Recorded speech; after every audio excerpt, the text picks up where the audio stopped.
Bonjour à tous, alors petite vidéo ou dans ma cave avec les TJU géants en noir et blanc d'Argentine. Je vais faire une vidéo en fait sur la différence entre les TID et les Varanidés, en fait, entre les TJU et les Varans simplement. Parce que beaucoup de gens pensent que ces TJU là sont des Varans, mais en fait c'est pas du tout le cas. En réalité, les TJU et les Varans se sont séparés lors de la dérive des continents. En fait, ils avaient un ancêtre commun sur la Pangée, et quand les continents se sont séparés, en fait, les deux familles ont évolué de manière parallèle, en fait. Mais on retrouve certaines similarités comme l'organe de Jacobson avec cette langue bifide qui est très développée.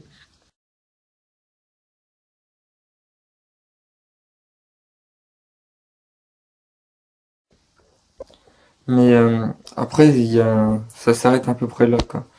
Du coup, les TID vont se retrouver en Amérique centrale et Amérique du Sud, enfin que sur le continent américain en fait. Et les Varanidés, eux, vont se retrouver en Asie, en Afrique et en Australie.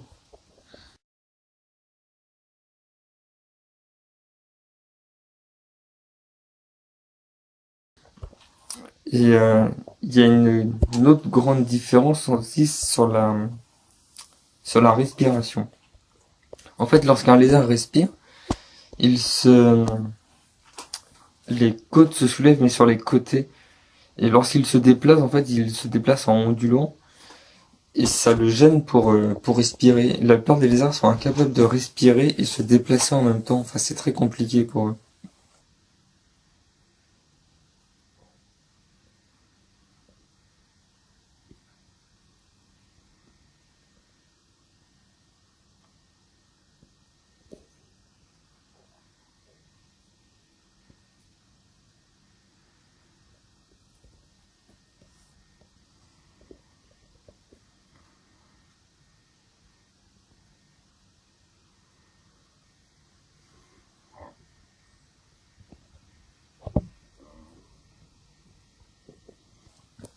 Et en fait, les varanidés, ils ont deux os dans la gorge en fait qui se déploient.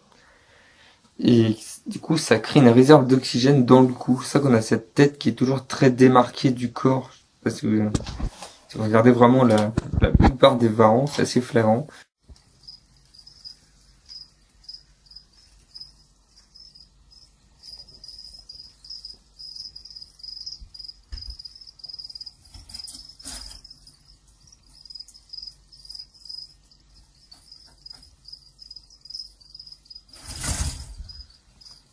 Il y a des espèces où ça se voit moins, comme l'exanthematicus, je pense, par exemple.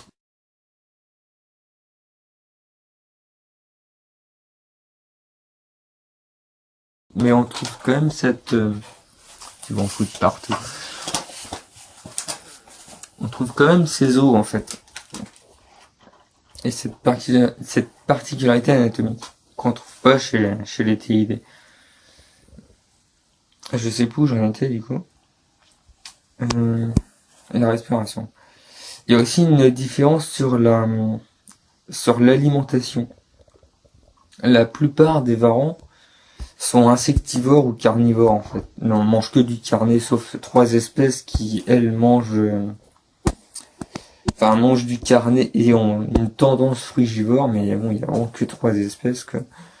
Par contre, les TID eux, sont beaucoup plus opportunistes, comme là, vous voyez, là il est au bœuf, il y a de la carotte, il y a de l'œuf et il y a du maquereau dedans. Enfin, ça bouffe vraiment de tout, hein, t'es vu.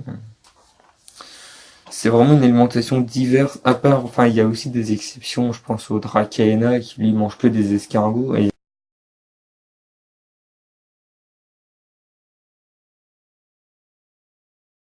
du coup, il a une dentition qui est adaptée à ça, où il a juste deux petites dents à l'avant, et après, c'est que des molaires, en fait, une espèce de grosses meules pour broyer, quoi.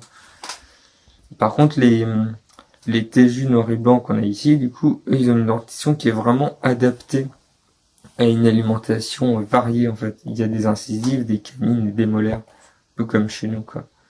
Et on a aussi un changement dans la dentition. Quand les individus grandissent, quand ils vieillissent, en fait, il y a des molaires qui apparaissent. Comme avec nous quand on a nos dents de sagesse qui apparaissent. En fait, c'est la même chose.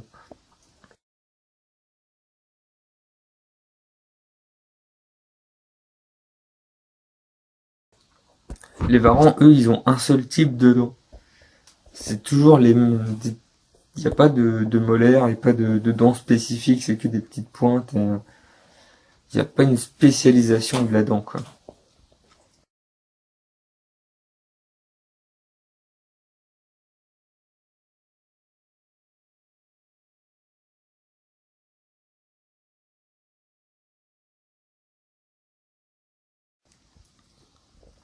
Il y a une autre particularité qui est assez singulière chez...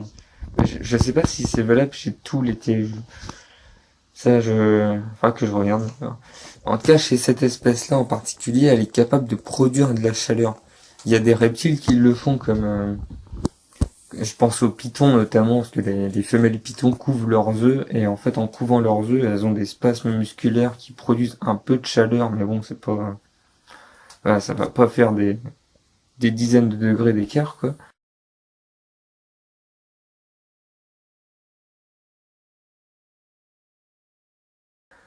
Par contre, les TJU, eux, sont capables de changer leur température corporelle, mais c'est leur cerveau qui crée ça, en fait. C'est une adaptation anatomique qui est complètement différente.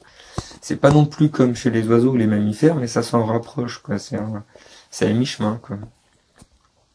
Et en fait, ils font ça parce que dans le milieu où ils vivent, en fait, il y a des gros écarts thermiques, ils ont vraiment des hivers très rudes. Et quand le printemps arrive, en fait, ils sont capables d'augmenter leur température pour aller trouver un partenaire sexuel plus loin, en fait, parfois des plus longues distances. Et les femelles, pareil, pour le temps de la gestation, s'il y a encore des périodes de gel ou des... bon, bien sûr, ça ne survit pas non plus, ça va s'enterrer pour survivre au gel et tout, mais ça arrive à produire un peu de chaleur, quoi. On est un cran au-dessus des pitons, quoi.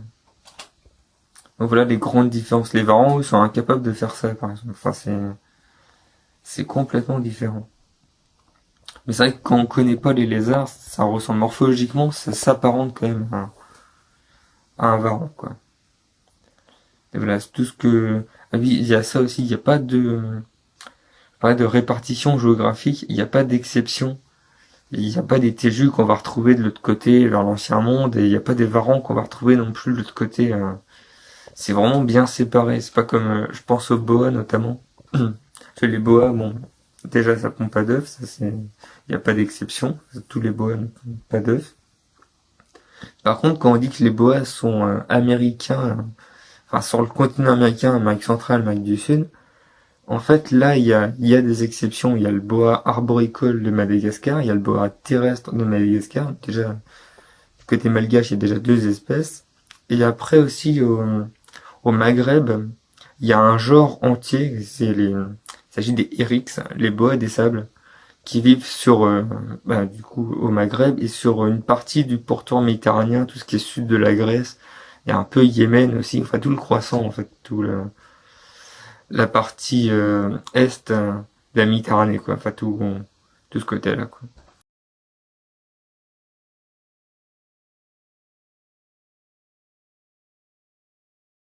Mais par contre, là, il n'y a pas d'exception. Les Téjus sont vraiment américains et les Varans, tous de l'autre côté, quoi. Il y a pas d'exception où il y en a un qui va se retrouver de l'autre côté, quoi. Là, c'était juste une petite parenthèse, quoi. Donc, voilà. Vous avez fini de manger, vous. Voilà, c'est tout ce que je voulais vous dire. Je vais pas faire une vidéo trop longue non plus, quoi. Mais voilà, quoi. C'est tout ce que, ils vont se chauffer tranquillement pour pouvoir digérer. Par contre, l'autre a un peu dominé, ce qui fait qu'il mange moins. Un mec qui mange un peu.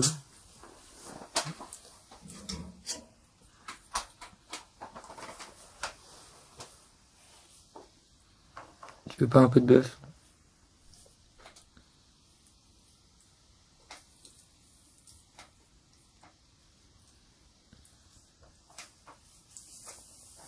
C'était caché.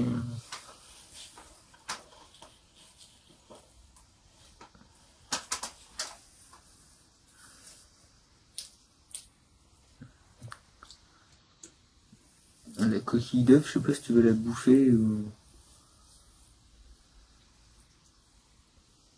Il trie quand même. Ils vont foutre partout.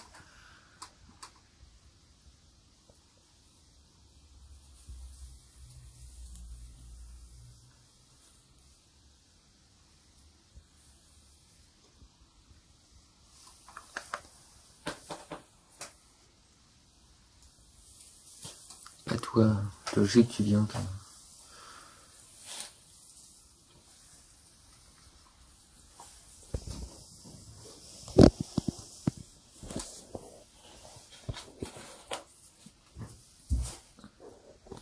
Il est beaucoup plus à l'aise avec l'homme que l'autre. L'autre est beaucoup plus craintif.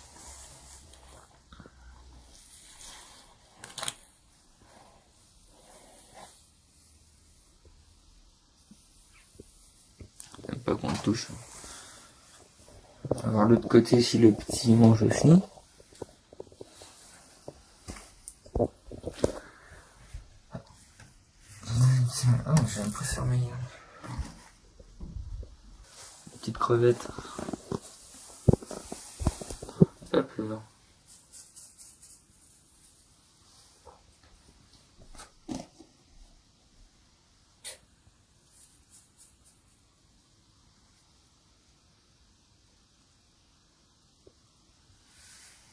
Tiens, un bout.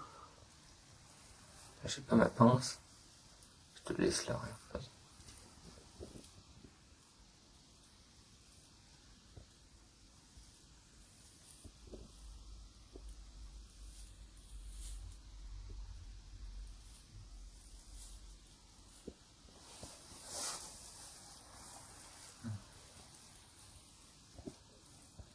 Oh, t'es tout petit.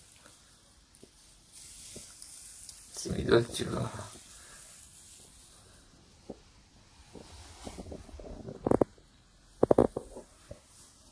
Regarde.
Voilà, c'est tout ce que je voulais vous montrer. Salut, à la prochaine.